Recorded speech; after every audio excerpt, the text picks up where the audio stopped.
eu acho que no começo, quando se tentou trazer esse debate de criar algum vínculo trabalhista entre essa pessoa que exerce a função de motorista vinculada ao aplicativo e esses aplicativos que fossem, então, considerados, então, os empregadores, o debate foi para que isso não acontecesse, para que a pessoa pudesse ainda ter ali a sua ideia de liberdade, de fazer o seu próprio horário, de poder decidir se iria trabalhar naquele dia ou não. E com o passar dos anos, eu acho que assim, foi amadurecendo um entendimento de que não, né, é uma relação de trabalho, por mais que seja, né, tô dando aqui também a minha visão, né, mas por mais que seja, tenha essa liberdade por parte de quem dirige o seu automóvel vinculado aos aplicativos, se a pessoa deixa de trabalhar um dia para participar de uma manifestação, como é o caso de hoje, é um dia perdido de trabalho, é um dia sem remuneração, ela não pode abrir mão disso, então. Ou muitos motoristas comentam, né? Se eu não faço pelo menos tantas horas por dia, o aplicativo passa menos corrida, passa a meio que boicotar aquele trabalhador, aquele motorista. Então, tem que sim ser discutido. Eu sei que já teve decisões em outros países de vincular, de criar esse vínculo trabalhista entre as empresas dos aplicativos e os motoristas. Eu acho que esse debate já aconteceu algumas vezes aqui, mas ainda precisa, o entendimento amadureceu, mas o debate e alguma regulamentação precisa acontecer também. Eu acho que tem que se caminhar para isso, e talvez uma manifestação como a de hoje possa trazer essa ideia de vamos debater sim se há ou não uma relação de trabalho ali. Todas essas relações, né, das novas tecnologias, as novas profissões, entre aspas, eu vou botar entre aspas porque não são novas profissões, mas é um novo jeito de exercer algumas profissões mais antigas, elas passam sempre, primeiro, por um impacto que isso causa na sociedade, e é normal, a gente tem que experimentar esse impacto primeiro, porque são coisas inéditas, para saber como lidar com elas. O fato dos aplicativos de carro eles terem funcionado também é porque eles bateram numa necessidade, num ideário desse mundo que trabalha com isso, que adotou e que abraçou, porque se não fosse útil, não seria abraçado, não aconteceria. Agora, claro, tem vários poréns, como a Bruna colocou aí, que eles precisam sim ser debatidos, né? A precarização, que é uma situação de trabalho nesse sentido, ela precisa ser colocada, e o governo, obviamente, tem que interceder, porque é obrigação de qualquer governo cuidar dos seus cidadãos, então começa por aí, né? Mas tem outro assunto também que eu acho que é importante, tentando colocar o ponto de vista das tecnologias, que no caso, né, da plataforma de aplicativo de transporte, ela não foi criada para ser a profissão única de uma pessoa, como se fosse um empregador, como se fosse uma empresa que emprega.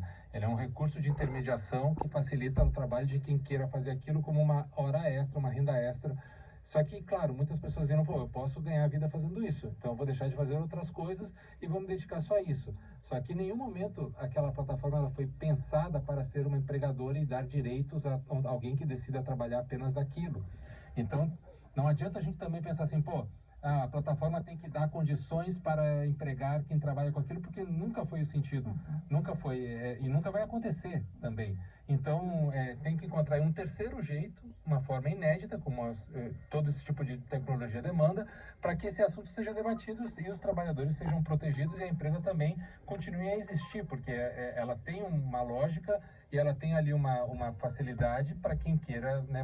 Muitas pessoas conseguem, não sei, ter um trabalho meio turno e meio turno fazer aplicativo, ou às vezes nas horas extras para fazer uma renda extra, porque essa foi a ideia.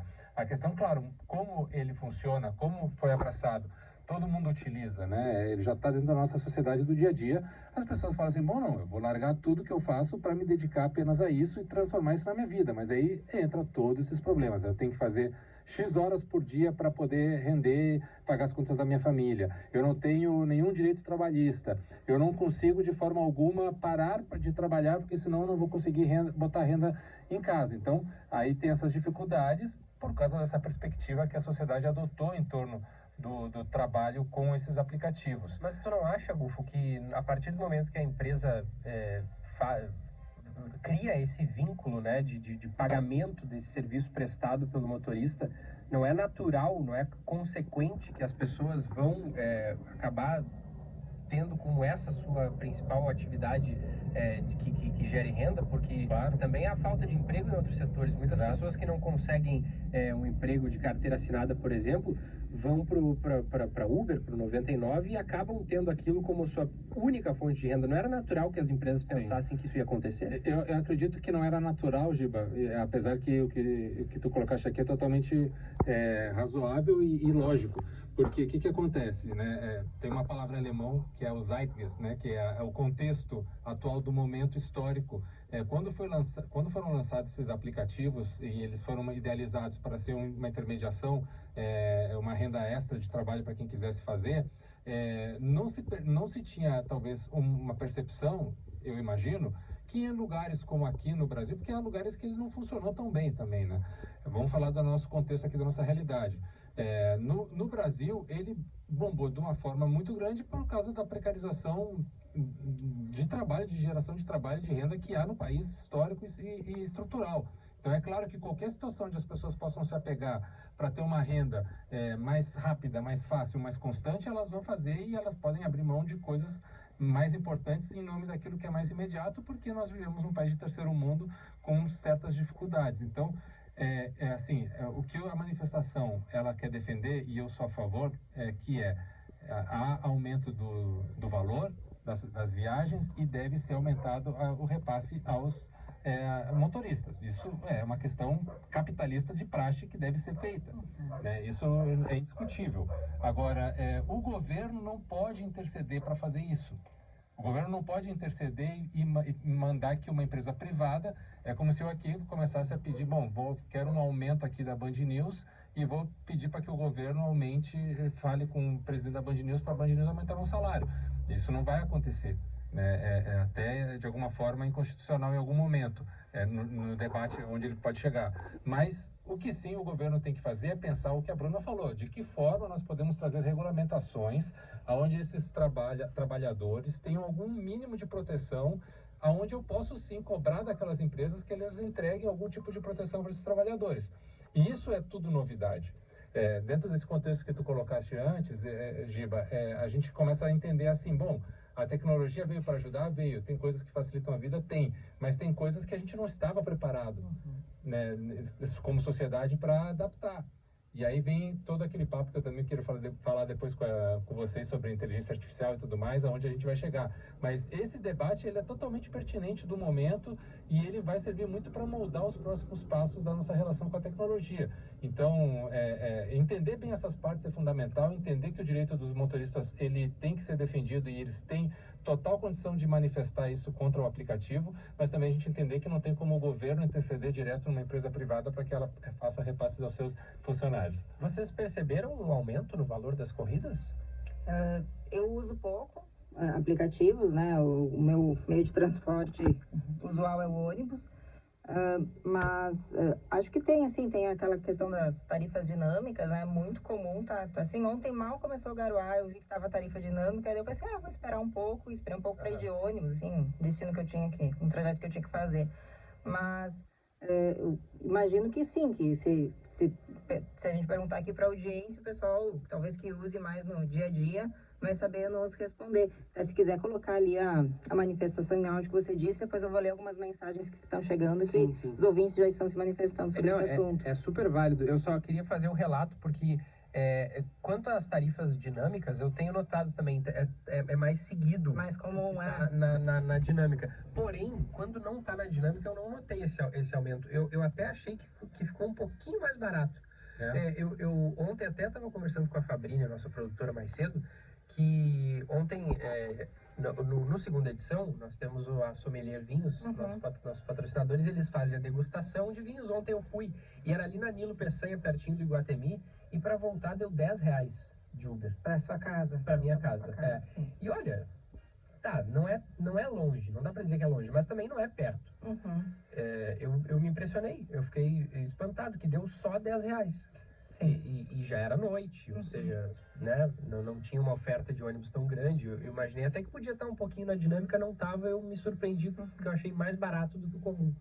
Eu queria perguntar também dos ouvintes o que vocês estão achando, né? Se se para vocês ficou mais barato, para vocês ficou mais caro. Eu tenho conhecidos que trabalham com a Uber que dizem que realmente quase que não está valendo a pena. Porque as corridas, alguns dizem que não ficaram mais caras, que elas ficaram até mais baratas. E aí... talvez aí vem isso, para os motoristas, esse repasse não está sendo feito de maneira adequada, ou não está num valor adequado, porque, bom, o combustível sobe e desce, manutenção de carro, várias outras questões que também eles têm que se preocupar, e talvez o que está sendo repassado não está sendo suficiente pensando nisso, né? E aí, é claro, a gente está pensando, você disse, né? Foi barato se comparado ao que eu costumava pagar, mas talvez você costumava pagar num período recente, porque eles estão dizendo que o reajuste não acontece desde 2016. Desde 2016, que é claro, basicamente desde quando chegou a Uber aqui, né? Exatamente. Então, se a gente for comparar com uma profissão muito antiga, que é a de taxista, onde há algumas regulamentações trabalhistas por conta de serem profissionais autônomos também, né? Às vezes tem alguns empresários que têm companhias de táxi, né? Que tem ali 20, 10 funcionários motoristas e que de alguma forma empregam essas pessoas e dão a elas as condições trabalhistas necessárias. Mas o taxista, ao longo da sua vida também profissional, vive com os mesmos problemas, né? De manutenção de carro, de valor de combustível, o aumento da tarifa ser... a tarifa de táxi, para os mais antigos, volto às referência de velho, né? Que é aquela coisa que muitas vezes a regulamentação em algumas cidades é feita pela prefeitura, algumas vezes é feita por movimentos sindicais e algumas vezes é livre. Em alguns lugares a bandeira de táxi era livre. Então, também sempre teve esse problema na profissão de taxista. Não é um problema novo em si. Isso que nós estamos debatendo aqui. O que é novidade é isso, é uma empresa tecnológica que é de fora, externa, e que precisa de alguma forma ter uma participação dentro das proteções trabalhistas mais ativa do que se tem hoje, porque realmente é muito precário para quem trabalha com aplicativo a sua relação trabalhista com Uber 99 e outros aplicativos parecidos. Tem a manifestação de áudio aqui do nosso ouvinte, é o ouvinte Belo que mandou há pouco. Eu acho que vale a gente rodar. O que vocês acham? Pode ser? Vamos. É um pouquinho... Tem 2 minutos o áudio que ele mandou, mas é interessante o que ele diz. Eu vou botar até num e-mail aqui para não tomar tanto tempo dos nossos ouvintes. Olha o que diz o Belo. Bom dia, Chauri. Faz tempo que eu não falo, parabéns pelo programa, se qualquer coisa, vou tentar ser sucinto. Não, peraí, vou ter que botar no 1 que tá muito rápido a fala dele. Agora sim. Bom dia, Chauri. Faz tempo que eu não falo, parabéns pelo programa, se qualquer coisa, vou tentar ser sucinto. Do tema Uber, tô novamente com o motorista de aplicativo, cara. Infelizmente, tudo que no nosso país que não é regulado, que não é regulamentado, é isso aí. É que nem o Telegram. A Uber é a mesma coisa, é terra de ninguém, faz o que quer. Todos esses aplicativos vieram, iFood, Uber, 99pop, não faz o que quer. Isso aí. Quando não regulamentar, cara, vai ser sempre exploração da mão de obra, né? Infelizmente a gente tem um país que tem essa herança no DNA, é um país formado em cima de mão de obra escravizada, mão de obra explorada, e infelizmente é entranhado no nosso país. Esse é o resumo que eu faço, né? Sobre os aplicativos. Olha o InDrive tocando aí. De mobilidade. E há muitos anos, cara, 2002, eu conheci um projeto, na época era motoboy, um projeto do sindicato dos motoboys, um pessoal que estava montando esses app, talvez seja o iFood, talvez até um desses, não sei. Na época eu lembro que eu não gostei, eu achei, cara, isso aí não vai monopolizar a mão de obra e tal. Eu não gostei na época, depois aí vem os apps, com o passar dos anos, agora uns 7 anos atrás, eu pensei, eu tava enganado e tal, mas não tava não. Isso era uma ideia de um pessoal que trabalhava na época, não sei se era do desenvolvimento de software, alguma coisa assim, o pessoal da área do TI que apresentou, né, e na época eu me lembro que eu não achei que isso ia ser uma monopolização da mão de obra, e eles iam reter tudo, iam mandar, desmandar, enfim, né. Então tá aí, cara, enquanto isso não for regulamentado, botar um valor mínimo, não vai ser sempre assim, é terra de ninguém. O que mais trabalha vai ser sempre o que menos ganha, que é o motorista, né? 12, 13 horas no mínimo no volante. E o InDrive tocando. E sem direito nenhum, Se bater o carro, o prejuízo é meu. Se tomar um tiro numa corrida, o prejuízo é meu. E vida que segue. Abraço, isso aí. Aí, ó. Nesse tipo de situação, né, o exemplo que ele deu no fim aí, se tiver qualquer problema com o carro ou problema de saúde, é aí que a gente encontra um problema. Porque a pessoa deixa de estar protegida, ela não tem ali um seguro-desemprego, ou ela não tem uma licença remunerada, né? Que é o que o vínculo trabalhista acaba dando, né? O Ufo falou sobre a questão de trabalho autônomo, né? Eu acho que esse entendimento, né, quem trabalha como autônomo tem algumas garantias, tem, né, se tiver ali, se conseguiu se regulamentar, se organizou para isso, mas vou estar encerrando por aqui. Pessoal, é o seguinte, quando tava bom, ninguém reclamava, todo mundo trabalhava, ganhava o seu dinheirinho, ia para casa, enchia as latas e ninguém reclamava, tá? Hoje, os preços estão lá embaixo, tá? Os preços estão lá embaixo. O cara tava com o InDrive tocando ali, tá? Tá reclamando com o InDrive tocando ali. Tava falando que Uber é terra de ninguém. Cara, se ele fizer alguma coisa para um passageiro, não é terra de ninguém. Ele vai ser punido. Vai ser punido. O que a gente quer? Ele não deixou claro o que quer regulamentação. Cara, onde o governo coloca a mão, não é para melhorar a vida do trabalhador. Não é. Não vai. Não pensa que vai ficar melhorando a vida do motorista se entrar uma regulamentação. A gente só vai ter que trabalhar mais para pagar mais imposto. Simples. Quando estava bom, quando a gente ganhava dinheiro lá em 2017, 2018, né, quando iniciou aí os aplicativos vieram forte, ninguém reclamava. Não tinha protesto, não tinha nada, porque dava um dinheiro bom. Dava para fazer. Era bom. Aí agora o cara deu um depoimento, ele não sabe nem o que ele quer regulamentação. Ele quer regulamentação para o governo cobrar um valor mínimo para os motoristas. Não existe isso aí. É a empresa, a gente vai ter que se unir, protestar e não fazer corrida mínima. Não fazer corrida mínima. A mínima, o ideal é R$2 o quilômetro, né, em corridas maiores, e a mínima R$10. Ponto. Já vai ser o justo.